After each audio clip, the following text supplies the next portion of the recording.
சங்கீதங்களுடைய புத்தகம் 2ஆம் சங்கீதம் 7வது வசனத்தை நாம் வாசிக்க கேட்போம். தீர்மானத்தின் விவரம் சொல்லுவேன். கர்த்தர் என்னை நோக்கி, நீர் என்னுடைய குமாரன், இன்று நான் உன்னை ஜெனிப்பித்தேன். ஆமென். கண்களை மூடி நாம் கர்த்தரை நோக்கி பார்ப்போம். நல்ல பிதாவே, உம்மை ஸ்தோத்தரிக்கிறோம். தேவனே, இந்த நாளிலே கர்த்தர் எங்களுக்கு கொடுத்ததான இந்த வார்த்தைக்காக நன்றி செலுத்துகிறோம். ஆண்டவரே, இந்த வார்த்தைகள் மூலமாக கர்த்தர் எங்களோடு என்ன பேச வேண்டும் என்று சித்தமாய் இருக்கிறீரோ அதை நீர் பேசும்படியாய் எங்களை முற்றிலுமாய் தாழ்த்தி அர்ப்பணிக்கிறோம். தேவரீருடைய இடைப்படுதல் எங்களோடு இருக்கட்டும். கர்த்தர் பெரிய காரியத்தை செய்தருளுவீராக. இயேசு கிறிஸ்துவின் மூலமாய் வேண்டி செபிக்கிறோம் நல்ல பிதாவே. ஆமென், ஆமென். அருமையான கர்த்தருடைய பிள்ளைகளே, பாருங்கள், இங்கே சங்கீதக்காரன் ஒரு தீர்க்க தரிசனமாக இந்த வார்த்தையை இயேசு கிறிஸ்துனுடைய வருகையை குறித்து இங்கே அவர் சொல்லியிருக்கிறார். இங்கே இருக்கிறதான இந்த வார்த்தையினுடைய வெளிப்பாடு என்று நீங்கள் பார்க்கும் பொழுது, ஆண்டவராகிய இயேசு கிறிஸ்து இந்த பூமிக்கு வருவதை குறித்து ஒரு தீர்க்க தரிசன வார்த்தையை சங்கீதக்காரன் குறிப்பிட்டிருப்பதை நாம் கவனிக்கின்றோம். இன்று நான் உம்மை ஜனிப்பித்தேன் என்கிறதான வார்த்தை அந்த இடத்துல வருகிறது. ஜனிப்பித்தேன் என்று சொன்னால் என்ன அர்த்தம்னு கேட்டிங்கன்னா, ஆண்டவரை இந்த பூமியிலே பிறப்பிக்க பண்ணுவது. ஆண்டவர் பிறந்தார், அவர் ஜெனித்தார் என்பதை தான் இந்த வார்த்தை இங்கே இப்படி குறிப்பிடப்பட்டிருக்கிறது. ஆண்டவராகிய இயேசு கிறிஸ்து இந்த பூமியிலே அனுப்பப்பட்டதை குறித்து என்னுடைய குமாரன் என்று சொல்லி பிதாவானவர் சொல்லுகிறார், தேவன் சொல்லுகிறார். அப்போ இந்த பூமியிலே இயேசு கிறிஸ்து வந்ததை அவர் அங்கே என்ன பண்ணியிருக்கிறார்னு கேட்டிங்கன்னா, சங்கீதம் 2லேயே என்ன பண்ணியிருக்கிறார், அங்கே சொல்லியிருக்கிறார்.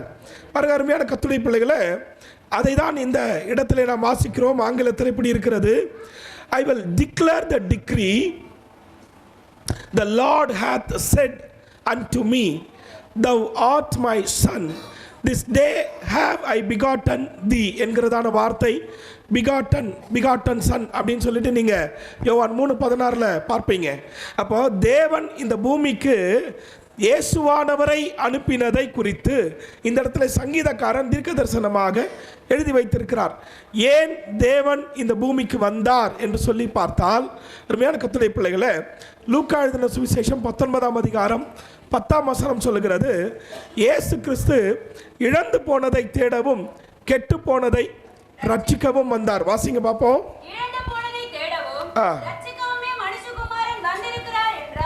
பாருங்க, இழந்து போயிருக்கிற காரியங்களை தேடும்படியாக, ரட்சிக்கும்படியாக, அதுவும் குறிப்பாக கெட்டு போயிருக்கக்கூடிய காரியங்களை ரட்சிக்கும்படியாக ஆண்டவராகிய இயேசு கிறிஸ்து இந்த பூமிக்கு வந்தார் என்கிற காரியத்தை நாம் இங்கே பார்க்கிறோம். அருமையான தேவனுடைய பிள்ளைகளே, பாருங்க, தேவன் தம்முடைய குமாரனாகிய பூமியில் தேவன் தம்முடைய குமாரனாக ஆதாமை என்ன பண்ணார்னா படைத்திருந்தார். இந்த சூழ்நிலையிலே ஆதாமுக்கு ஒரு ஏவாளை கொடுத்திருந்தார். ஆதாமை இந்த நாளிலே ஆண்டவர் என்ன பண்ணார் கேட்டீங்கன்னா, ஆதாம் பாவம் செய்தது நிமித்தமாக அவனை கர்த்தர் இழந்து விட்டார். பாவம் உள்ள வந்தவுடனே பரிசுத்தமான தேவனுக்கும் இங்கே ஆதாமுக்கும், பாவம் உள்ள வந்ததான ஆதாமுக்கும் ஒரு பெரிய பிளவு வந்துடுச்சு பாருங்க. இந்த சூழ்நிலையை மாற்றும்படியாக தான், அதான் இழந்துட்டார் பாருங்களேன், இந்த இழந்து போனதை தேடும்படியாக தான் ஆண்டவராக இயேசு கிறிஸ்து இந்த பூமியிலே அவர் வந்தார் என்று சொல்லி நாம் பார்க்கிறோம். கெட்டு போனதை ரட்சிக்கும்படியாக ஆண்டவர் இந்த பூமியிலே வந்தார். அருமையான கர்த்தருடைய பிள்ளைகளே, ஆதாமை ஏன் தேவன் இழந்தார் அப்படின்னு பார்த்தீங்கன்னா, ஆதாம் என்ன பண்ணாரு, உடன்படிக்கையை என்ன பண்ணிட்டாரு, மீறிட்டாரு. கர்த்தர் கொடுத்த கட்டளையை அவர் என்ன பண்ணிட்டாரு, மீறிட்டாரு. மீறினபடியினாலே ஆதாமுக்கு உண்டாயிருந்ததான மகிமை ஆதாமை விட்டு என்ன பண்ணிடுச்சு, எடுத்து போடப்பட்டுருச்சு. பாருங்க, இந்த காரியத்தை நீங்கள் நல்லா புரிஞ்சுக்கணும். ஒரு உடன்படிக்கை தேவன் நம்மோடு செய்திருக்கிறதான ஒரு உடன்படிக்கை இருக்கும். அந்த உடன்படிக்கையை நம்ம மீறிட்டோம் அப்படின்னா கர்த்தர் என்ன பண்ணிடுவார்னு கேட்டிங்கன்னா, அந்த இடத்துல ஒரு பெரிய பாருங்க, நம்ம மகிமை அற்று போகக்கூடிய நிலைமையை அனுமதிக்கக்கூடியதான சூழ்நிலை வருகிறது. உதாரணத்துக்கு ஒரு சம்பவத்தை சொல்கிறேன். நியாயாதிபதிகளுடைய புத்தகத்தில் எடுத்து வாசிங்க. நியாயாதிபதிகள் 4ஆம் அதிகாரம் 21ஆம் வசனத்தையும் 22வது வசனத்தையும் வாசிங்க. நியாயாதிபதிகள் 4ஆம் அதிகாரம் 21, 22. பின்பு ஏபேரின் மனைவியாகிய யாகேல் ஒரு கூடார ஆணியை எடுத்து தன் கையிலே சுத்தியை பிடித்து கொண்டு மெல்ல அவன் அண்டையில் வந்து அவன் நெற்றியிலே அந்த ஆணியை அடித்து போட்டார். மன்னித்துக் கொள்ளுங்க. 1 சாமுவேல் 4ஆம் அதிகாரம், நியாயாதிபதிகள் இல்லை, 1 சாமுவேல் 4ஆம் அதிகாரத்தில் 21, 22 வாசிங்க. தேவனுடைய பெட்டி பிடிபட்டு அவளுடைய மாமனும் அவளுடைய புருஷனும் இறந்து போனபடியினால் அவள் மகிமை இஸ்ரவேலை விட்டு போயிற்று என்று சொல்லி அந்த பிள்ளைக்கு இக்கபோத் என்று பெயரிட்டாள். தேவனுடைய பெட்டி பிடிபட்டு போனபடியினால், ஒரு நிமிஷம், தேவனுடைய பெட்டி பிடிக்கப்பட்டபடியினாலே அங்கே இஸ்ரவேலுக்கு உண்டாயிருந்ததான மகிமை என்ன ஆயிடுச்சா? அற்று போயிற்று. உடன்படிக்கை பெட்டி என்றைக்கு பிடிக்கப்பட்டதோ அன்னைக்கு இஸ்ரவேலுக்கு இருந்ததான ஆசீர்வாதத்தை அவர்கள் இழந்து விட்டார்கள். என்னைக்கு உடன்படிக்கை பெட்டி உள்ள வருதோ அன்னைக்கு ஒரு ஆசீர்வாதம், அன்னைக்கு ஒரு மகிழ்ச்சி, அவருடைய வாழ்க்கை ஆசீர்வாதமாக இருக்குது. அருமையான தேவனுடைய பிள்ளைகளே, அப்போ அந்த உடன்படிக்கை பெட்டி பிடிக்கப்பட்ட பொழுது இஸ்ரவேலினுடைய மகிமை என்ன ஆயிடுச்சா? ஆமாம், அற்று போயிடுச்சு, விலகி போயிடுச்சு, அவர்களை விட்டு தூரமாக போயிடுச்சுன்னு பார்க்குறோம். அப்போ தேவன் கொடுக்கின்றதான ஒரு உடன்படிக்கை பெட்டி என்று சொல்லும் பொழுது அது எல்லாத்தையும் நீங்கள் கால்குலேட் பண்ணி பார்த்தீங்கன்னா ஆண்டவராக இயேசுவை அது குறிப்பிடும். அல்லேலூயா. அப்போ இயேசு கிறிஸ்துவானவரை நாம் இழந்து போகாமல் இருக்கோம். நமக்குள்ளே ஆண்டவர் இருக்கிறார். ஒரு நாள் என்ன பண்ணிடக்கூடாது, ஆண்டவரை இழந்து போயிடக்கூடாது. அருமையான தேவனுடைய பிள்ளைகளை, தேவனை துக்கப்படுத்துகிறதான காரியங்களை நாம் ஒருவேளை செய்வோம் என்று சொன்னால் ஆண்டவர் நம்ம கிட்ட என்ன பண்ணுவார்? விலகி நிற்க வேண்டியதான ஒரு சூழ்நிலை வரும். அடுத்ததாக ஆண்டவர் வந்து என்ன பண்ணிகிட்டே இருப்பார்? கதவை தட்டிக்கிட்டே இருப்பார். என்னைக்கு நாம் கதவை திறப்போம், என்னைக்கு அவரை நம்ம ஒழுங்காக ஏற்றுக்கொள்வோம், என்றைக்கு அவரை நாம் பின்பற்றுவோம் என்கிறதான அந்த வாஞ்சையோட கர்த்தர் காத்து கொண்டே இருப்பார். அப்போ இந்த இடத்துல பார்க்கும் பொழுது தேவனுக்கும் ஆதாமுக்கும் மனுஷனுக்கும் இருந்ததான அந்த உடன்படிக்கையை, அந்த கட்டளையை அவன் மீறினபடியினாலே மகிமையை இழந்தவனாய் மாறிவிட்டான். மகிமையை இழந்தது மாத்திரமல்ல, தோட்டத்தை இழந்தான். தோட்டத்தை இழந்தது மாத்திரமல்ல, கனியையும் இழந்தான். அங்கே இருந்ததான ஜீவ விருட்சத்தின் கனியை அவன் இழந்துட்டான். அதுக்கப்புறம் அவனுடைய வாழ்நாள் என்ன ஆயிடுச்சு? குறுகின சூழ்நிலையிலே வந்துவிட்டது. அருமையான கர்த்தருடைய பிள்ளைகளை, நித்தியமாய் வாழ வேண்டியதான ஆதாம், அவனை தொடர்ந்து வர வேண்டியதான ஒரு பெரிய சந்ததி, ஆண்டவர் விரும்பி ஏற்படுத்தினதான, ஆண்டவர் என்ன பண்ணார்? ஒரு மனிதனை அல்லவா படைத்தார். ஏன்? பரிசுத்த சந்ததி என்ன பண்ணணும்? பெரும்படியாகத்தானே, பக்தியுள்ள சந்ததியை பெரும்படியாகத்தானே அப்படின்னு நம்ம பார்க்குறோம். அப்போ தேவனுக்கு பிரியமான அந்த சந்ததி உண்டாகாதபடிக்கு ஆரம்பத்திலே பிசாசனம் என்ன பண்ணிட்டான்? ஒரு பெரிய கொலாப்ஸ் என்ன பண்ணிட்டான்? கொண்டு வந்துட்டான். பாருங்க அருமையான கர்த்தருடைய பிள்ளைகளே, இப்போதான் ஆண்டவர் என்ன பண்ணுறாருன்னா, நீங்கள் வாசிச்சிருப்பீங்க, பரலோகத்திற்கும் பூலோகத்திற்கும் முழு குடும்பத்திற்கும் நாமக்காரனராகிய இயேசு கிறிஸ்து அப்படின்ற ஒரு வார்த்தை எபேசியரில் பயன்படுத்தப்பட்டிருக்கு. பூலோகத்திற்கும் பரலோகத்திற்கும் நாமக்காரனராகிய இயேசு, அவரை என்ன பண்ணாங்கன்னு கேட்டிங்கன்னா, இந்த உடன்படிக்கையை மீறாதபடிக்கு, அந்த முந்தின ஆதாம் உடன்படிக்கை என்ன பண்ணிட்டான்? மீறிட்டான். இப்போ பிந்தின ஆதாமாக வந்ததான ஆண்டவராக இயேசு கிறிஸ்து அந்த உடன்படிக்கையை மீறாதபடிக்கு தம்முடைய ஒரே பேரான குமாரனை பிந்தின ஆதாமை தந்தருளி, பாருங்க, இந்த மகிமையை ஒருவேளை இழந்தாலும் அவருக்கு இருந்ததான அந்த மகிமை, அந்த கேடு அடைந்தார் அப்படின்னு நம்ம பார்க்கிறோம். அவருடைய அந்த சிலுவையில் பட்ட பாடுகள் இருக்கு பாருங்க, அவரை அடித்தார்களே, உதைத்தார்களே, இந்த சூழ்நிலை பார்க்கும் பொழுது அவர் அந்த கேடு அடைந்தார் என்றதை பார்க்கிறோம். ஒரு பெரிய ஆக்கினையை அவர் என்ன பண்ணாரு? ஏற்றுக்கொண்டார் என்று பார்க்கிறோம். நம்முடைய மீறுதல் நிமித்தம் அவர் காயப்பட்டார், நம்முடைய அக்கிரமங்களின் நிமித்தம் அவர் நொறுக்கப்பட்டார். அப்போ அந்த பாடுகளை ஆண்டவர் ஏற்றுக்கொண்டபடியினாலே அவருக்கு இருந்ததான மகிமையை இழந்த ஒரு சூழ்நிலை இருந்தது. அருமையான கர்த்தருடைய பிள்ளைகளே, சிலுவையில் கூட பார்த்தீங்கன்னா அந்த சூழ்நிலையில் இந்த மகிமையை இழந்தாலும் பரவாயில்லை, தேவனோடு இருக்கக்கூடிய உடன்படிக்கையை நான் ஒரு நாளும் மீற மாட்டேன் என்று சொல்லி பாருங்க, பிந்தின ஆதாமாக வந்த ஆண்டவராக இயேசு கிறிஸ்து அந்த நாயகன் திரும்பவுமாக மகிமை அடைய செய்து பிதாவானவர் என்ன பண்ணார்னா, அருமையான கர்த்தருடைய பிள்ளைகளே, அவரை உயிரோடு எழுப்பி பிதாவினுடைய வலது பாரிசத்தில் என்ன பண்ணாரா? உட்கார செய்தார். வீற்றிருக்கும்படியாய் கர்த்தர் செய்தார் என்று சொல்லி நாம் பார்க்கிறோம். அவர் சமாதான பிரபுவாக அந்த ஆண்டவராக இயேசுவே நமக்காக பூமியிலே பிறந்தார் என்று சொல்லி நாம் பார்க்கிறோம். அருமையான கர்த்தருடைய பிள்ளைகளே, இப்போ தேவன் இந்த பூமிக்கு வந்ததான காரணம் எதற்காக வந்தார்? இழந்து போனதை தேடவும் கெட்டு போனதை ரட்சிக்கவுமே ஆண்டவர் என்ன பண்ணாரா, இந்த பூமிக்கு வந்தாருன்னு நம்ம பார்க்கிறோம். 1 யோவான் 3ஆம் அதிகாரம் 5ஆம் வசனத்தை எடுத்து வாசிக்கலாம். 1 யோவான் 3ஆம் அதிகாரம் 5வது வசனம். அவர் நம்முடைய பாவங்களை சுமந்து தீர்க்க வெளிப்பட்டார் என்று அறிவீர்கள், அவரிடத்தில் பாவமில்லை. இந்த இடத்துல வாசிக்கும் பொழுது நம்முடைய பாவங்களை சுமந்து தீர்க்கும்படியாக ஆண்டவராக இயேசு இந்த பூமியில் வெளிப்பட்டாராம். நான் பேசுறது உங்க எல்லாருக்கும் கேட்கிறதா? கடைசி வரைக்கும் கேட்குதா? சரி, ரொம்ப சந்தோஷம். பாருங்க, நம்முடைய பாவங்களை சுமந்து தீர்க்கும்படியாக ஆண்டவர் என்ன பண்ணாரா, வெளிப்பட்டாரா. நம்முடைய பாவங்கள், நம்ம வாழ்க்கையில் எத்தனையோ விதமான பாவங்களில் நாம் உழஞ்சிருக்கிறோம். பாருங்க, எல்லா பாவங்களுக்கும் மொத்தமாக ஆண்டவராக இயேசு கிறிஸ்து அவர் ஒரே தரம் பலியாகி நம்ம மீட்கும்படியாக அவர் வெளிப்பட்டார். இது எல்லாமே உங்களுக்கு நல்லாவே தெரியும். விட முடியாத பாவங்கள் என்று சொல்லி இருக்குது பாருங்க. அந்த பாவங்களையும் விட வைக்கக்கூடியதான தேவனுடைய பெரிய கிருபை அவருடைய அந்த ஒப்பு கொடுத்தல்ல இருக்குது.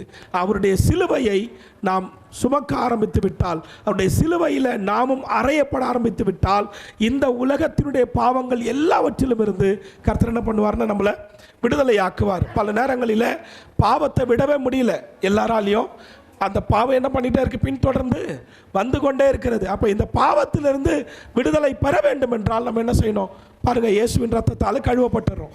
ஆனால் திரும்ப வந்து இந்த பாவங்கள் நம்மளை மேற்கொள்ள ஆரம்பிக்குது. அடிக்கடி பார்த்தீங்கன்னா சில பேர் பொய் சொல்லிக்கிட்டே இருப்பாங்க. அவங்க வாழ்க்கையில் அந்த பொய்யை என்ன பண்ண முடியல, அவங்களால விட முடியல. என்னோடய லைஃப் அந்த மாதிரி, என்னுடைய பிஸ்னஸ் அந்த மாதிரி, நான் வேலை செய்கிற ஸ்தலம் அந்த மாதிரி, என்ன பண்ணுவாங்க, எல்லா விஷயத்தையும் என்ன பண்ணுவாங்க, அந்த ஒரு காரியத்தை வச்சுக்கிட்டே என்ன பண்ணுவாங்க, பொய் சொல்லிக்கிட்டே இருப்பாங்க. அப்போ பாவத்திலேருந்து என்ன பண்ண முடியல, விடுதலை பெற முடியல. பொய் சொல்கிறது பாவமானா, நிறைய முறை உங்களுக்கு சொல்லியிருக்கேன், பொய் சொல்கிறது பாவம்தான். ஆமென், ஹல்லேலூயா. பொய்யர் அனைவரும் எங்கே பங்கடைகிறாங்க?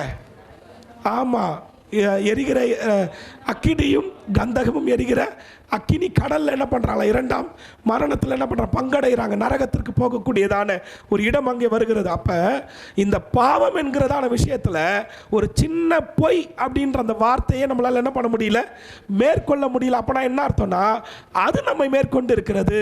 இப்போ இந்த மேற்கொள்ளுகிறதான இந்த விஷயத்தை எப்படி நம்ம ஹேண்டில் பண்ணுறது, அதுதான் ஒரு பெரிய என்ன சொல்கிறது, ஒரு சேலஞ்சிங்கான விஷயம். அருமையான தேவனுடைய பிள்ளைகளை, நமக்கு அது சேலஞ்சிங் தான்.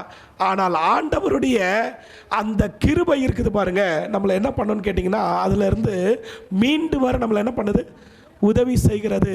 பாருங்க, பவுல் அப்போஸ்தலன் சொல்றாரு, என்னுடைய ஆசை இச்சைகளை நான் என்ன பண்ணியிருக்கிறேன், சிலுவையில் அறைந்திருக்கிறேன் அப்படின்னு சொல்றாரு. என்னைக்கு நாம நம்முடைய இந்த ஆசை இச்சைகளை, குறிப்பாக சொல்லணும்னா பொய் சொல்லுகிறதான ஒரு காரியம் இருக்கு பாருங்க, இதையும் கூட நம்ம சிலுவையில் அறையணும். ஹல்லேலூயா. இது ஒரு அந்தகார கிரியை. இந்த கிரியையை எபேசியர்ல சொல்றாரு, இந்த அந்தகார கிரியைக்கு உடன்படாமல் என்ன பண்ணுங்க, அதை கடிந்து கொள்ளுங்கள். இது ஒரு விஷயம் மாத்திரம் அல்ல, இப்படி அநேக காரியங்கள் இருக்குது. இந்த எல்லா பாவங்களிலும் இருந்து விடுதலை பெறும்படியாகவே ஆண்டவராக இயேசு இந்த பூமிக்கு வந்தார். ஹல்லேலூயா. நம்ம ஒரு தரம் ரட்சிக்கப்பட்டு ஞானஸ்நானம் எடுத்து அவருடைய ரத்தத்தினாலே கழுவப்படுறோம். ஞானஸ்நானம் எடுக்கும்போதே கழுவப்படுறோம், பரிசுத்தமாக மாறிவிடுகிறோம். ஆனால் திரும்ப நம்ம விழுந்து விட்டோம் என்று சொன்னால், அப்படியே பாவத்திலேயே இருந்து விடாமல் நாம் மனம் திரும்பும்படியாக ஆண்டவர் எதிர்பார்த்துக்கிட்டே இருக்கிறார். ஒவ்வொரு சூழ்நிலையிலையும் கர்த்தர் நம்முடைய மனம் திரும்புதலை எதிர்பார்த்துக்கிட்டே இருக்கிறார். எப்போ என் பிள்ளை திரும்பவே என்னோடு வந்து ஐக்கியமாவா, இந்த ஐக்கியத்திற்காக தான் ஆண்டவர் என்ன பண்ணுறாரு, எல்லா பாவங்களையும் சுமந்து தீர்க்கிற ஒரு தேவ ஆட்டுக்குட்டியாக அவர் வெளிப்பட்டார். மூன்றாவதாக 1 யோவான் 3ஆம் அதிகாரம் 8வது வசனத்தை வாசிங்க.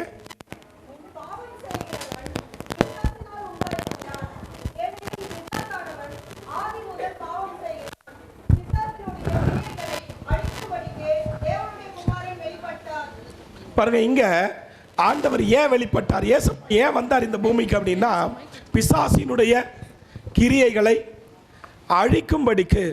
ஹல்லேலூயா. பிசாசுனாலே நிறைய பேருக்கு பயம் வேற இருக்குது. ஆனால் ஆண்டவர் சொல்றார், பிசாசினுடைய கிரியைகளை, அவன் என்னென்ன காரியங்களை செய்கிறானோ அந்த காரியங்கள் எல்லாவற்றையும் அழிக்கும்படிக்கு ஆண்டவராக இயேசு வெளிப்பட்டார். இன்னும் குறிப்பாக சொல்கிறேன், அவர் அப்படி வெளிப்பட்டதுனால அந்த அதிகாரத்தை இன்னைக்கு உங்களுக்கும் எனக்கும் கர்த்தர் கொடுத்திருக்கிறாரு. ஹல்லேலூயா, ஹல்லேலூயா. இந்த அதிகாரம் யாரெல்லாம் கர்த்தரை விசுவாசிக்கிறாங்களோ அவங்க எல்லாருக்கும் உண்டு. ஆமேன். ஏன்னா வேதவசனம் சொல்லுது, என்ன விசுவாசிக்கிறவன் என்ன பண்ணுவாங்க, பிசாசுகளை துரத்துவாங்கன்றார். விசுவாசிக்கிறவர்களாம் நடக்கும் அடையாளங்கள் ஆவன, என் நாமத்தினாலே பிசாசுகள் என்ன பண்ணுவாங்களா. அப்போ தேவன் தம்முடைய பிள்ளைகளுக்கு அந்த அதிகாரத்தை வழங்கி விட்டார். இனி நாம் பிசாசுக்கு பயப்பட வேண்டிய அவசியம் இல்லை. இப்போ இந்த பூமியில் பிசாசனுடைய கிரியைகள் நிறைய இடத்துல வெளிப்பட்டுட்டே இருக்கு பாருங்க. இதை அழிக்கும்படிக்காக தான் ஆண்டவராக இயேசு கிறிஸ்து இந்த பூமியில் என்ன பண்ணார், வெளிப்பட்டார். ஹல்லேலூயா. அவனுடைய காரியத்தை கடைசியில் அவர் என்ன பண்ணுவார்னா முடிச்சிருவார். இன்னைக்கு அவன் ஆடிக்கிட்டே இருக்கிறான். இன்னைக்கு பிசாசனுடைய கிரியைகள் நிறைய இடத்துல வெளிப்பட்டுட்டே இருக்குது. ஒரு பக்கம் கர்த்தருடைய பிள்ளையை நெருங்க முடியாது. ஹல்லேலூயா. எத்தனை பேர் விசுவாசிக்கிறீங்க? ஹல்லேலூயா. கொஞ்சம் பேர் விசுவாசிக்கிறது யோசிக்கிறாங்க. பிசாசனுடைய கிரியை வந்து என்னை நெருங்காதுன்னு சொல்கிறாங்களே அப்படின்னு சொல்லும் போதே ஒரு யோசனை இருக்குது. ஏன்னா சிலருடைய வாழ்க்கையில் பாருங்கள், விசுவாசியாக இருப்பாங்க, ஆனால் அவங்க சொல்லுவாங்க, எனக்கு கழுத்தை பிடிச்சி அழுத்துனது, என் மேலே வந்து உக்காந்துச்சு, என்னென்ன இதெல்லாம் சொல்லுவாங்க பாருங்கள். காரணம் என்னன்னு கேட்டிங்கன்னா, தேவனோடும் அந்த இருக்கக்கூடியதான அந்த ஐக்கியம் இருக்குது பாருங்கள், நம்மளுடைய ஐக்கியம் இருக்குது பாருங்கள், அது சரியாக இல்லை. ஹல்லேலூயா, ஹல்லேலூயா. நாம் கர்த்தரோட சரியாக ஐக்கியப்பட்டு இருப்போம்னு சொன்னால் நிச்சயமாகவே பிசாசை மேற்கொள்ள முடியும். புரியுதுங்களா? விளங்குதா உங்களுக்கு? அதெல்லாம் இல்லை பாஸ்டர், நீங்கள் வேறு. நேற்று நைட்டு என்கிட்ட இந்த பிசாசு உக்காந்தானே, நேற்று நைட்டு பிசாசு என் கூட வந்து என்ன பண்ணா, அவன் பேசுனானே, என் மேலே ஏறி உக்காந்தானே. இது எல்லாமே என்னன்னு கேட்டிங்கன்னா, நாம் அவனை குறித்து வைத்திருக்கிறதான ஒரு பயம். அருமையான கர்த்தருடைய பிள்ளைகளே, இன்னொரு காரியம் புரிஞ்சுக்கோங்க. பயப்படுகிறவர்கள் கூட எங்கே போயிடுவாங்க? ஆமாம், நரகத்துக்கு போயிடுவாங்கன்னு வேதவசனம் சொல்லுது. அப்போ என்ன அர்த்தம்னு கேட்டிங்கன்னா, நம்ம பயப்படக்கூடாது. நீங்கள் ஏன் பயப்படுறீங்கன்னு கேட்டிங்கன்னா, இயேசுவை விட பிசாசு வல்லமை உள்ளவன் என்று நீங்கள் நம்புறீங்க. அல்லேலூயா. இயேசுவை விட பிசாசு வல்லமை உள்ளவனா? அவன் தான் உலகத்தின் அதிபதியாச்சே. இயேசுவே சொல்கிறாரு, இதோ உலகத்தின் அதிபதி என்னிடத்தில் வருகிறான், என்னிடத்தில் அவனுக்கு ஒன்றுமே இல்லைன்னு சொல்கிறார்ல. அப்போ இந்த உலகத்தினுடைய அதிபதி பிசாசு தானே. ஏன் வந்து அப்போ அவனுக்கு வந்து எந்த ஒரு இதுவும் இல்லைன்னு சொல்கிறீங்க? அல்லேலூயா. எங்கே இருக்கிறீங்க? அவனை காட்டிலும் கர்த்தர் வல்லமை உள்ளவர். இந்த வார்த்தை எப்பவுமே நம்முடைய இருதயத்தில் இருந்துக்கிட்டே இருக்கணும். அல்லேலூயா. ஒன்று நல்லா புரிஞ்சுங்க. என்னைக்கு இயேசு சிலுவையில் மரித்து உயிர் தெழுந்தாரோ அன்னைக்கே சாத்தானுடைய சகல வல்லமைகளை முறிந்து விட்டார். ஹல்லேலூயா. வேத வசனம் சொல்லுகிறது, வெளிப்படுத்தின விசேஷம் 1 அதிகாரத்தில் எடுத்து வாசிங்க. வெளிப்படுத்தின விசேஷத்தில் 1 அதிகாரத்தில் 5வது வசனத்தை வாசிங்க.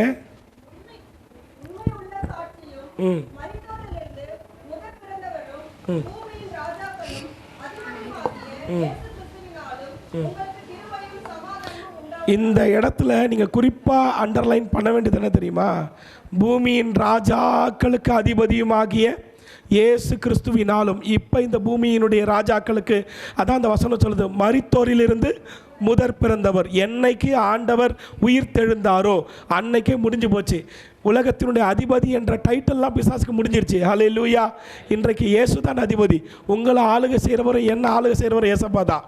ஹல்லேலூயா.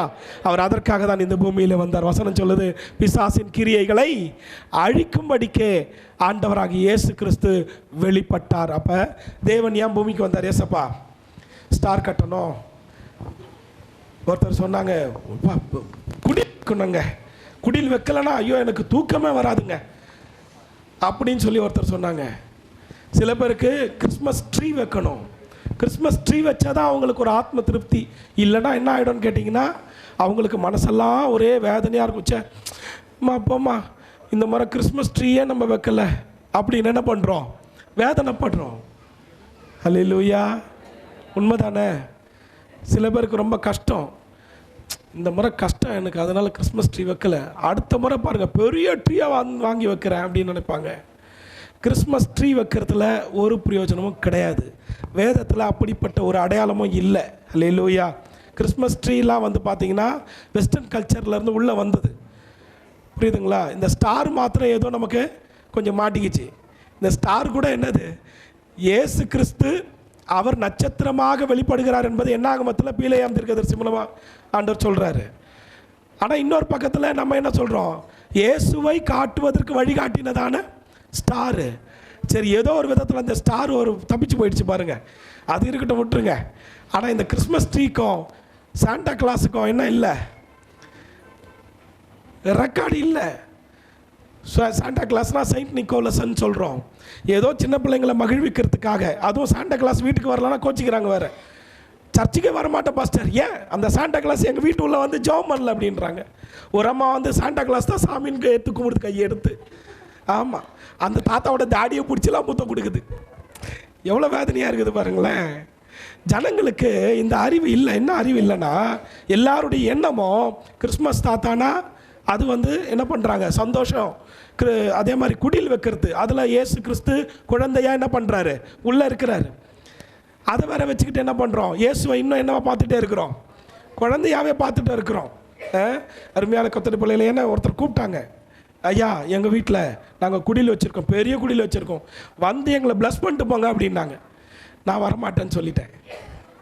இப்படி நீங்கள் குடில் வச்சு அதில் வந்து நான் ப்ளஸ் பண்ணணுன்ற அவசியம் இல்லை. அருமையான தேவனுடைய பிள்ளைகளை, நம்முடைய மன திருப்திக்காக, சிறு பிள்ளைகளுக்காக நம்ம எல்லாரும் என்ன பண்ணிட்டு இருக்கோம், ஒவ்வொரு காரியங்களை செஞ்சிட்டு இருக்கோம். இன்றைக்கி அதையே வணங்கக்கூடியதான நிலைமையில் ஜனங்க போயிட்டே இருக்கிறாங்க. இது வல்ல காரியம். ஆண்டவர் ஏன் வெளிப்பட்டார்? இயேசு கிறிஸ்து பிசாசானவனுடைய சகல கிரியைகளை அழிக்கும்படிக்கு என்ன பண்ணாராம், வெளிப்பட்டாராம். உங்களுக்கு எல்லாருக்கும் தெரியும், இந்த கிறிஸ்மஸ், இந்த டிசம்பர் 25 இருக்க, இயேசு பிறந்ததான தினம் இதுவே கிடையாது. அல்லேலூயா. இயேசு பிறந்தது என்னைக்கு? இந்த டிசம்பர் 25 இல்லை. ஆமாம், நம்ம வீட்டில் குழந்தை பிறந்துச்சுன்னா டிசம்பர் 25 பிறந்துச்சுன்னா, ஐயோ ஏசப்பா பிறந்த நாளில் என் புள்ள பிறந்துட்டான், ஒரு சந்தோஷம் நமக்கு. இதெல்லாம் உண்மை இல்லை, புரியுதுங்களா? எல்லா நாளையும் கர்த்தர் நமக்கு ஆசீர்வாதமாய் மாற்றி கொடுத்திருக்கிறார். அல்லேலூயா. அருமையான கர்த்தருடைய பிள்ளைகளே, அப்போ ஆண்டவர் ஏன் இந்த பூமிக்கு வந்தார்? இழந்து போனதை தேடவும் கெட்டு போனதை ரட்சிக்கவுமே ஆண்டவர் இந்த பூமிக்கு வந்தார். இரண்டாவது காரியம், பாவங்களை சுமந்து தீர்க்கும்படியாக ஆண்டவர் வந்தார். மூன்றாவது காரியம், பிசாசானவனுடைய கிரியைகளை அழிக்கும்படிக்கு கர்த்தர் என்ன பண்ணாரு? வெளிப்பட்டார். திரும்ப இந்த சங்கீதங்களுடைய புத்தகத்திற்கு வாருங்கள்.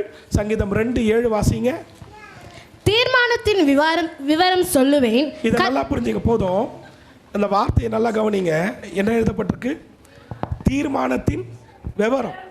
ஒரு பக்கம் வந்து ஒரு பொருத்தனையை போல, அல்லது நான் இதை செய்தே ஆவேன் என்கிறதான, சில பேர் சொல்லுவாங்க பாருங்க, சத்தியமாக சொல்கிறாங்க அப்படின்வாங்க பாருங்க, அந்த மாதிரி இதை நிறைவேற்றியே ஆவேன்.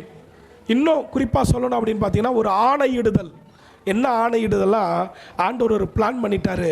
அந்த தீர்மானத்தினுடைய விவரம் என்னன்னு கேட்டிங்கன்னா, இப்போ சொல்கிறாரு, படிங்கம்மா. சொல்லுவேன், கர்த்தர் என்னை நோக்கி, நீர் என்னுடைய குமாரன், இன்று நான் உம்மை ஜெனிப்பித்தேன். இங்க என்ன சொல்றாருன்னா, இன்று நான் உம்மை ஜனிப்பித்தேன். இன்றைக்கு ஆண்டவராக இயேசு கிறிஸ்து பிறந்ததை நம்ம சொல்றோம் பாருங்களேன். அதை சொல்றாரு, இன்று என் குமாரன் ஆகிய இயேசு கிறிஸ்துவை நான் பிறக்க வைத்தேன் என்பதை இதான் தீர்மானத்தினுடைய விவரம். இந்த தீர்மானத்தினுடைய விவரம் இதோட நிற்கல. அதற்கு பின்னால் அவர் கண்டினியூ பண்றாரு, ask of me and I shall give thee the heathen for thine inheritance and the uttermost parts of the earth for thy possession என்று சொல்லுகிறார். இதனுடைய தமிழாக்கத்தை நம்ம வாசிப்போம். 8வது வசனம், என்னை கேளும், அப்பொழுது ஜாதிகளை உமக்கு சுதந்திரமாகவும் பூமியின் எல்லைகளை உமக்கு சொந்தமாகவும் கொடுப்பேன்.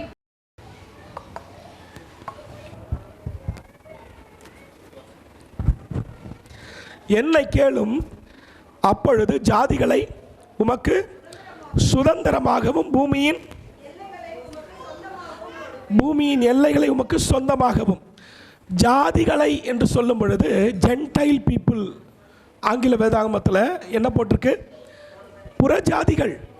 புறஜாதிகளை ரட்சிப்புக்குள்ளே நடத்தும்படியாக. இன்னும் குறிப்பாக எடுத்துக்கிட்டிங்கன்னா, நம்மளாம் என்ன நினச்சிட்டு இருக்கோம், நாம் பரிசுத்த ஜாதி, மற்றவங்களாம் புறஜாதி நினைக்கிறோம்ல. ஆனால் இந்த தீர்மானத்தினுடைய விவரமே வேற.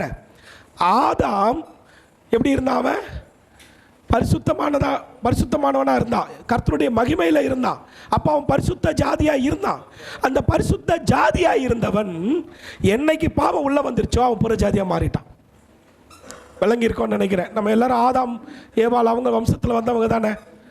புரிஞ்சுக்க முடியுதா? அல்லேலூயா. அப்போ ஆதாம் ஏவாள் பரிசுத்தமாக படைக்கப்பட்டார்கள். ஆனால் என்னைக்கு பாவம் உள்ள வந்துருச்சோ அன்னைக்கு அவர்கள் என்னவாயிட்டாங்க? புறஜாதியாக மாறிட்டாங்க.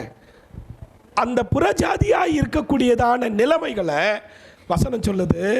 அதான் புறஜாதிகளாய் இருக்கக்கூடியதான ஜனங்களை பரிசுத்த ஜாதியாக திரும்பவுமாக அவர் மாற்ற வேண்டும் என்பதற்காக தான் இந்த பூமியில் வந்தார். அதை தான் இங்கே சொல்கிறாரு. நான் தீர்மானத்துடைய விவரத்தை சொல்கிறேன். இந்த பூமியில் யாரெல்லாம் புறஜாதிகளாக இருக்கிறார்களோ அத்தனை பேரையும் கர்த்தர் தம்முடைய பிள்ளைகளாக மாற்றும்படியாக, இன்னும் அந்த வார்த்தை எழுதப்பட்டிருக்கு பாருங்க பின்னால், உமக்கு சொந்தமாகவும் கொடுப்பேன், பூமியினுடைய எல்லைகளை உமக்கு சொந்தமாகவும் கொடுப்பேன். அட்டர்மோஸ்ட் பார்ட், பூமியில் எந்த மூலையெல்லாம் இருக்குதோ எல்லா மூலையில் இருக்கக்கூடியதான அத்தனை பேரைய ரட்சிப்புக்குள்ளே நடத்த வேண்டும் என்று ஆண்டவர் விரும்புகிறார். ஹல்லேலூயா. பொசஷன் அப்படின்ற வார்த்தை நம்மளுடைய ப்ராப்பர்ட்டி. ஏன் ப்ராப்பர்ட்டியை யாருக்கிட்ட விட்டு கொடுக்கவே மாட்டேன், அப்படி தானே? ஹல்லேலூயா. விளங்குதா? நமக்கு ஒரு சொத்து இருக்குதுன்னா அது பரவாயில்லைங்க வேறு யாராவது எடுத்துக்கிட்டாங்க அப்படின்னு நம்ம நினைக்கிறோமா? நினைக்கவே மாட்டோம் இல்லையா? அப்படி ஒரு எண்ணம் நமக்குள்ளே வரவே வராது. சொத்து இருக்குது எனக்கு கிடைக்கும் அப்படின்னு தெரிஞ்சிருச்சுன்னா அது வேணும்னு ஒத்த காலையாக என்ன பண்ணுவோம்? நிற்போம். இன்றைக்கி இருக்கிற லேண்ட் வேல்யூ என்னன்றதை பார்த்து அது 10 லட்சமோ 20 லட்சமோ 30 லட்சமோ 40 லட்சமோ கண்டிப்பாக என்ன பண்ணணும், அதில் எனக்கு ஷேர் வேணும் அப்படின்னு தலைகீழ என்ன பண்ணுவோம்? நிற்போம். பாருங்கள், அதே போல தான் தமக்கு சொந்தமாக இது ஆண்டவருடைய ப்ராப்பர்ட்டி. யார்? நான் யார்? ஆண்டவருடைய ப்ராப்பர்ட்டி. அவருடைய ப்ராப்பர்ட்டியாக இருந்த எண்ணம் மாற்றினா பாருங்க பிசாசு. திரும்பவுமாக தம்முடைய சொந்த பிள்ளைகளை அவர் தன்னிடத்தில் சேர்த்து கொள்ள வேண்டும் என்று தான் ஆண்டவர் வெளிப்பட்டார். ஹல்லேலூயா. இனி நாம் புறஜாதிகள் அல்ல, நாம் கிறிஸ்துவினாலே இன்றைக்கு பரிசுத்த ஜாதிகளாய் மாறிவிட்டோம். யாரெல்லாம் ஆண்டவராக இயேசு கிறிஸ்துவை விசுவாசிக்கிறார்களோ, ஆண்டவரை ஏற்றுக்கொண்டு அவர் மேலே அன்பு வைக்கிறார்களோ, அவர்கள் அத்தனை பேரையும் கர்த்தர் சுத்தமாக்குகிறார், அத்தனை பேரையும் கர்த்தர் நீதிமான்களாக மாற்றுகிறார். ஹல்லேலூயா. ஆமென். அருமையான கர்த்தருடைய பிள்ளைகளை பாருங்க, இப்போ இந்த ஆண்டவராக இயேசு கிறிஸ்து இந்த பூமியில் ஜெனிப்பிக்கப்பட்டதான 3 முக்கிய காரியங்களை மாத்திரம் உங்களுக்கு வேகமாக சொல்லி நான் முடிக்க விரும்புகிறேன். இந்த வார்த்தையை இப்போ நீங்கள் வாசிச்சிங்க பாருங்க. என்ன வார்த்தை? கர்த்தர் என்னை நோக்கி, நீர் என்னுடைய குமாரன், இன்று நான் உம்மை ஜெனிப்பித்தேன். இந்த வார்த்தை 3 இடங்களிலே புதிய ஏற்பாட்டிலே எழுதப்பட்டிருக்கிறது. அதை தான் நாம் கவனித்து இன்றைக்கு முடிக்கப் போகிறோம். எடுத்து வாசிப்போம். அப்போஸ்தலர் நடபடிகள் 13ஆம் அதிகாரம் 32வது வசனத்தை. நீர் என்னுடைய குமாரன், இன்று நான் உம்மை ஜெனிப்பித்தேன் என்று 2ஆம் சங்கீதத்தில் எழுதியிருக்கிறபடியே.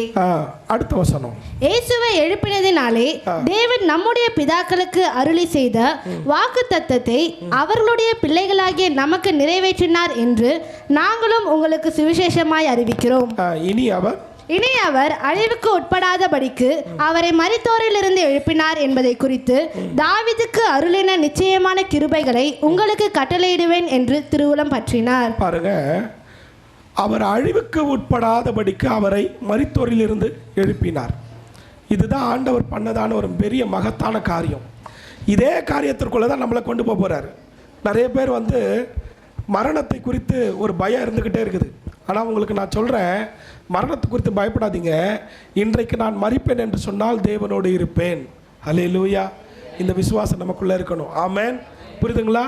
மரணம் அப்படின்னாலே ரொம்ப நம்ம என்ன பண்ணுறோம்? யோசிக்கிறோம்.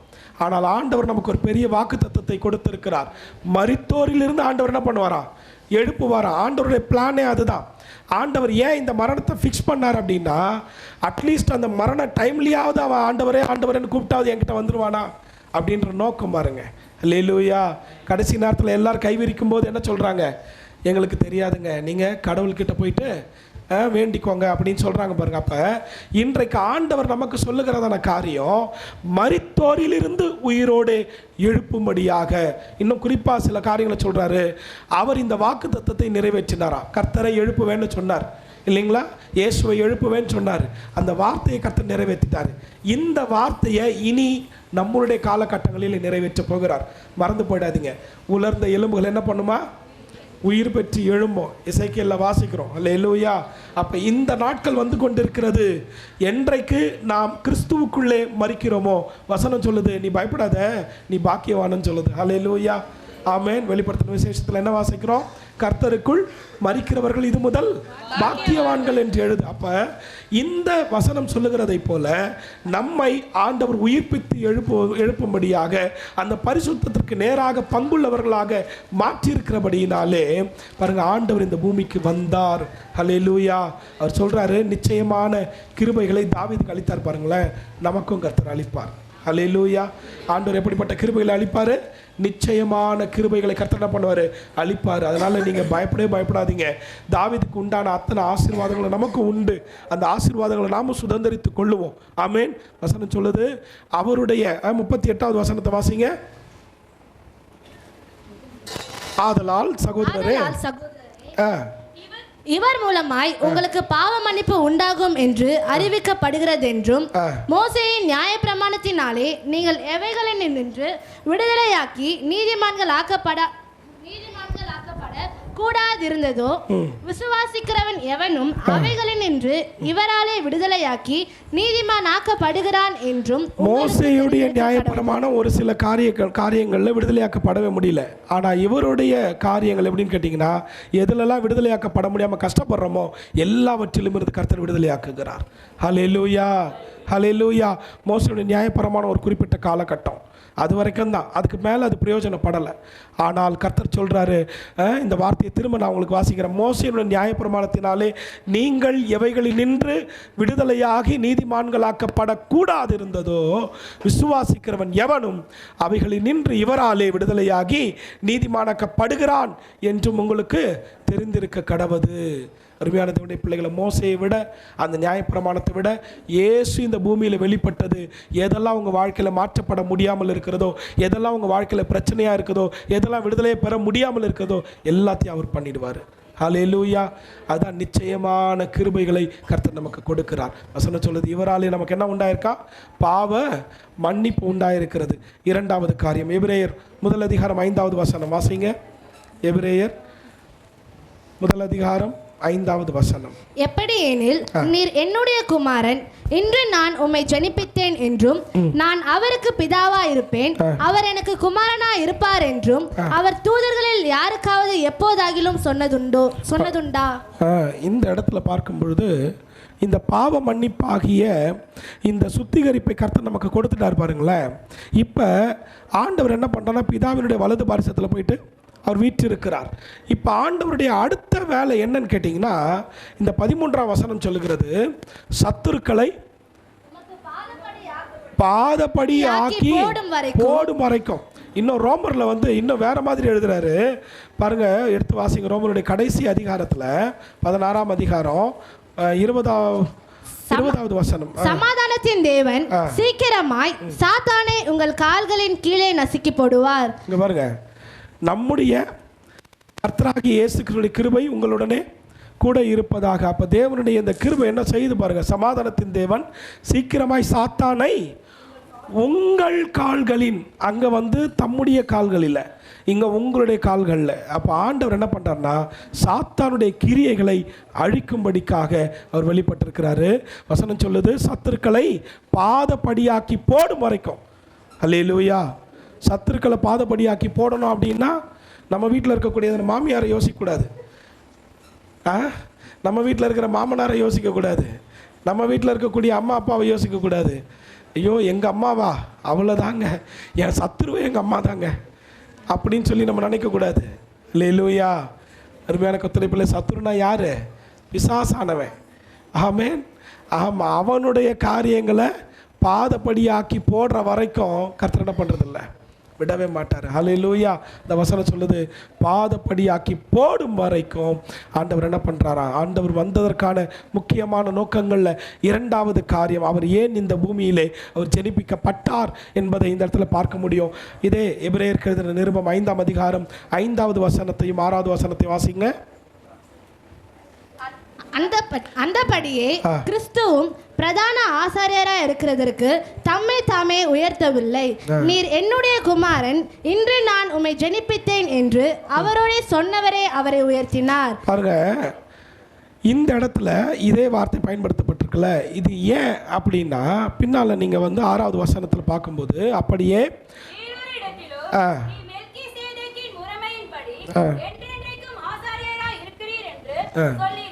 சொல்லி இருக்கிறாரு. மெல்கிசேதேக்கினுடைய முறைமையின்படி அவர் ஆசாரியராக மாறிவிட்டார். அந்த இடத்துல வந்து பார்த்தீங்கன்னா ராஜாக்களே உணர்வடையுங்கள், நியாயாதிபதிகளே அது அந்த 2வது சங்கீதத்தில் அவர் சொல்கிறாரு. அப்போ அங்கே ராஜாக்களுக்கு ஏன்னு கேட்டிங்கன்னா இவர் ஒரு ராஜாதி ராஜாவாக வருகிறார். இன்னொரு பக்கத்தில் வந்து பார்த்திங்கன்னா என்னைக்கு இந்த ஆண்டவர் தன்னை முழுவதுமாக ஒப்பு கொடுத்தாரோ அன்னைக்கே தேவன் என்ன பண்ணாரா, இயேசு கிறிஸ்துவை மெல்கிசேதேக்கின் முறைமையின்படி அவரை பிரதான ஆசாரியராக மாற்றியிருக்கிறார். 7ஆம் அதிகாரம் 1-2 வாசிச்சிங்கன்னா தெரியும். 7ஆம் அதிகாரம் 1-2 வாசிங்க. இந்த மெல்கிசேதேக்கின் சாலமோனின் ராஜாவும் உன்னதமான இல்ல இதை நம்ம வந்து இங்க இருந்து எடுத்துக்கலாம். இந்த 5ஆம் அதிகாரத்தில் 8, 9, 10 பார்த்தீங்கன்னா அவர் குமாரனாயிருந்தும் பட்ட பாடுகளினாலே கீழ்ப்படிதலை கற்றுக்கொண்டு தாம் பூரணரான பின்பு, எப்ப அந்த மெல்கிசேதேக்கினுடைய மரமா வருது பாருங்க, தாம் பூரணரான பின்பு தமக்கு கீழ்ப்படுகிற யாவரும் நித்திய ரட்சிப்பை அடைவதற்கு காரணராகி மெல்கிசேதேக்கின் முறைமையின் படியான பிரதான ஆசாரியர் என்றும் தேவனாலே நாமம் தரிக்கப்பட்டார். அந்த பூரணரான பின்புதான் அந்த மெல்கிசேதேக்கு என்கிறதான அந்த நாமம் தரிப்பிக்கப்படுகிறது. அல்லேலூயா. மெல்கிசேதேக்குனா என்னன்னு கேட்டிங்கன்னா இந்த 7ஆம் அதிகாரம் 1-2 நம்ம பார்க்கலாம். இவனுக்கு ஆபிரகாம் எல்லாவற்றிலும் தசம பாகம் கொடுத்தான். இவனுடைய முதற் பேராகிய மெல்கிசேதேக்கு நீதியின் ராஜா என்றும்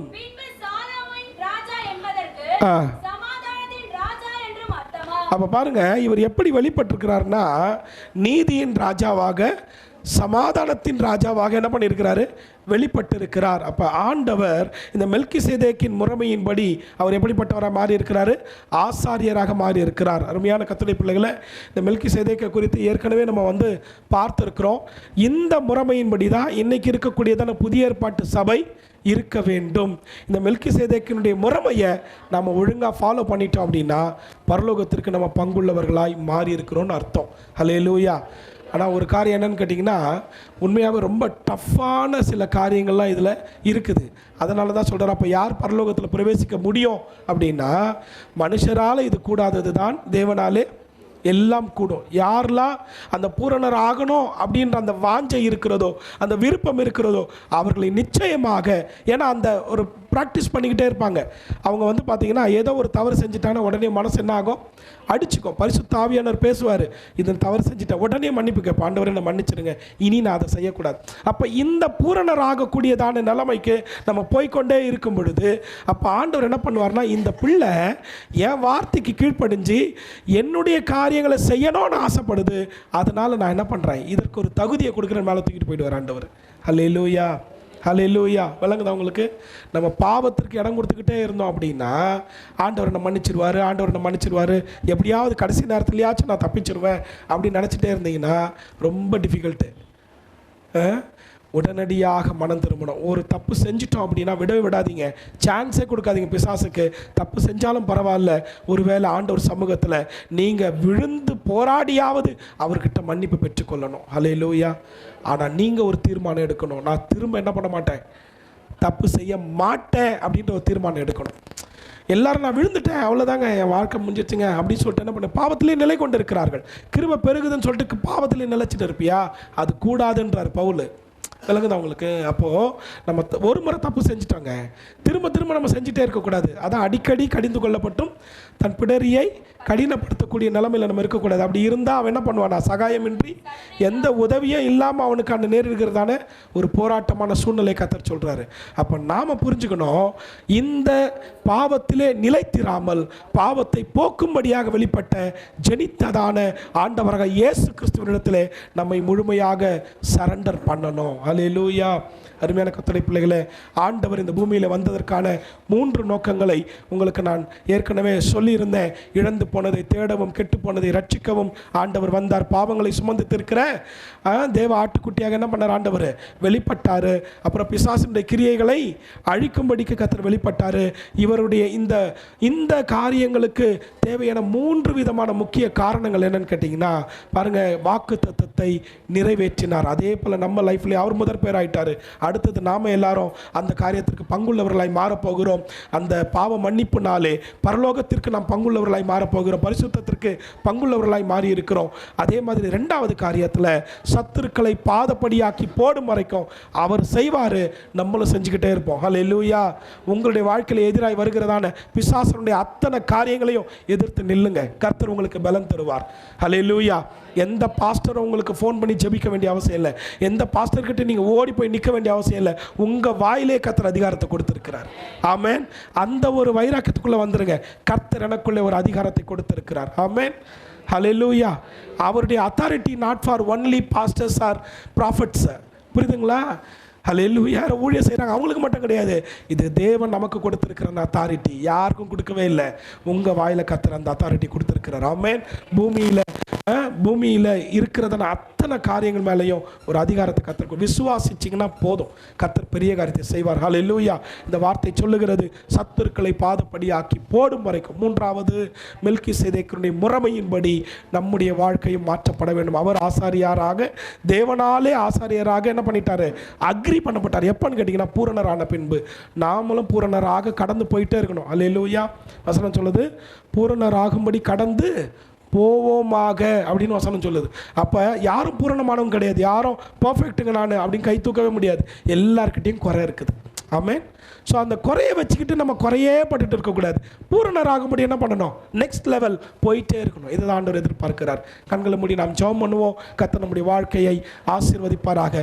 ஆண்டவரே அப்பா, இந்த இடத்திலே நாங்கள் நடத்தும்படியாக கர்த்தர் கிருபை செய்திருக்கிறீர். அதற்காக நன்றி ஆண்டவரே. நாங்கள் பாடின பாடல்கள் ஆண்டவரே, ஆராதித்த ஆராதனை ஆண்டவரே அப்பா, ஸ்தோத்திரம் ஆண்டவரே, கொடுத்த வார்த்தைகள் எல்லாவற்றிலேயும் நீர் மகிமைப்பட்ட தயவுக்காக நன்றி ராஜா.